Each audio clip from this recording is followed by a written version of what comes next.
കൃഷ്ണ ഗുരുവായൂരപ്പ ശരണം. പൊന്നുണ്ണിക്കണ്ണൻ്റെ ഉഷപൂജ അലങ്കാരം.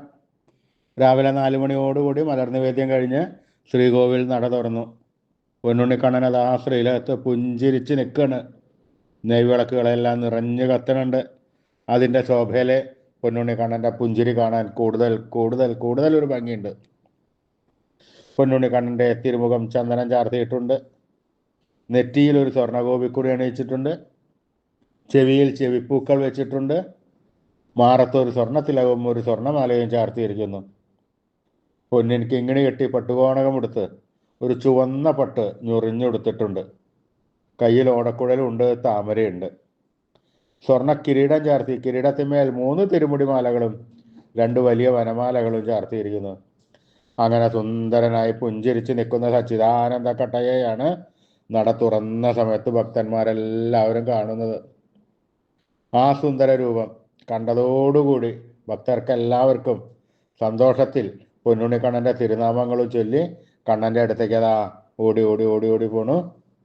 ആ സോപാനപ്പടിയിൽ നിന്ന് കണ്ണനെ കൺകുളിർക്ക കണ്ട് കണ്ണൻ്റെ തൃക്കാൽക്കൽ വീണ് നമസ്കരിക്കണു, പ്രാർത്ഥിക്കണു. കണ്ണൻ അവരെ എല്ലാവരെയും അനുഗ്രഹിക്കണു. ആ സുന്ദര രൂപം നമുക്കും നമ്മുടെ മനസ്സിലേക്കൊന്ന് ആവാഹിച്ചാലോ? എല്ലാവരും നല്ലപോലെ പ്രാർത്ഥിച്ചോളൂ. പൊന്നിൻ കിങ്ങിണി കെട്ടി പട്ടുകോണകമെടുത്ത് ചുവന്ന പട്ട് ഞൊറിഞ്ഞെടുത്ത് കയ്യിൽ ഓടക്കുഴലും താമരയും പിടിച്ച് സർവ്വ ആഭരണ വിഭൂഷിതനായി നിൽക്കുന്ന ആ പുഞ്ചിരിച്ച് നിൽക്കണ കണ്ണനെ, സച്ചിദാനന്ദ കട്ടയെ എല്ലാവരും മനസ്സിൽ വിചാരിക്കുക. നല്ലപോലെ വിചാരിച്ചോളൂ. അതാ പൊന്നുണ്ണിക്കണ്ണൻ നമ്മുടെ മനസ്സിൻ്റെ ഉള്ളിലേക്ക് അതാ കയറി വരണു.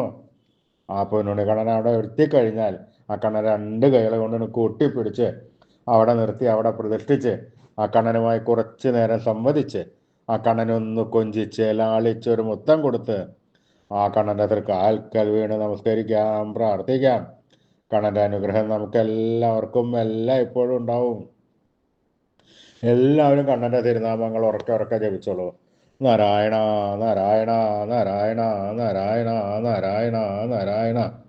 സ്നേഹത്തോടുകൂടി ഭക്തിയോടുകൂടി വിശ്വാസത്തോടുകൂടി കണ്ണൻ്റെ തിരുനാമങ്ങൾ ഉറക്കെ ഉറക്കെ ഉറക്കെ ജപിക്കുക. കണ്ണൻ അത് കേൾക്കും. കേൾക്കാതിരിക്കാൻ കണ്ണന് പറ്റില്ല. അത് കേട്ട് കഴിഞ്ഞാൽ കണ്ണൻ നമ്മുടെ അടുത്തേക്ക് ഒരു വരവുണ്ട്. ഓടി ഇങ്ങോട്ട് വന്ന് നമ്മളെ കെട്ടിപ്പിടിച്ച് നമ്മുടെ ഒക്കത്തൊക്കെ ഒന്ന് കയറി നമുക്കൊരു മുത്തം തന്ന് വേണ്ട സമയത്ത് വേണ്ടതെല്ലാം വാരിക്കോരി തന്ന് കണ്ണൻ നമ്മളെ അനുഗ്രഹിക്കും. നമ്മൾ എത്രത്തോളം സ്നേഹം കൊടുത്തോ കണ്ണന്, അതിൻ്റെ 10 മടങ്ങ് ഇരട്ടി സ്നേഹം പൊന്നുണ്ണിക്കണ്ണൻ നമുക്ക് തരും. പിന്നെ പൊന്നുണ്ണിക്കണ്ണനാണ് നമ്മുടെ കാര്യങ്ങളൊക്കെ നോക്കാനേ, ഒരു കുറവും വരുത്തില്ല. പൊന്നുണ്ണിക്കണ്ണനൊപ്പം നമ്മളെ കൊണ്ട് നടത്തും. നമ്മുടെ ജീവിതം മുഴുവൻ സന്തോഷപ്രദമാകും. അതുകൊണ്ട് എല്ലാവരും കണ്ണനെ സ്നേഹത്തോടു കൂടി വിളിച്ചോളൂ. നാരായണ നാരായണ നാരായണ നാരായണ. കൃഷ്ണായ വാസുദേവായ ഹരേ പരമാത്മനെ പ്രണതക്ലേശനാശായ ഗോവിന്ദായ നമോ നമഃ. കൃഷ്ണായ വാസുദേവായ ഹരേ പരമാത്മനെ പ്രണതക്ലേശനാശായ ഗോവിന്ദായ നമോ നമഃ. കൃഷ്ണായ വാസുദേവായ ഹരേ പരമാത്മനെ പ്രണതക്ലേശനാശായ ഗോവിന്ദായ നമോ നമഃ. അച്യുതാനന്ദ ഗോവിന്ദ അച്യുതാനന്ദ ഗോവിന്ദ അച്യുതാനന്ദ ഗോവിന്ദ. ഈ നാമത്രയ മന്ത്രം എല്ലാവരും ദിവസേന ഉപാസിക്കുക. നിത്യം ഉപാസിച്ചു കഴിഞ്ഞാൽ നമുക്ക് ആയുരാരോഗ്യ സൗഖ്യം, സർവസമ്പൽ സമൃദ്ധി, സർവ ഐശ്വര്യം, സന്തതി പരമ്പരകൾക്കെല്ലാം ശ്രേയസ്സം ഉണ്ടാവുന്നതാണ്.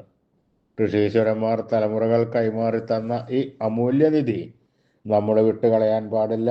നമ്മൾ ഉപാസിക്കണം. അതുമാത്രം പോരാ, നമ്മുടെ വരും തലമുറകൾക്കത് ഉപദേശിച്ചു കൊടുത്ത് അവരെ കൊണ്ട് ഉപാസിപ്പിക്കുകയും വേണം.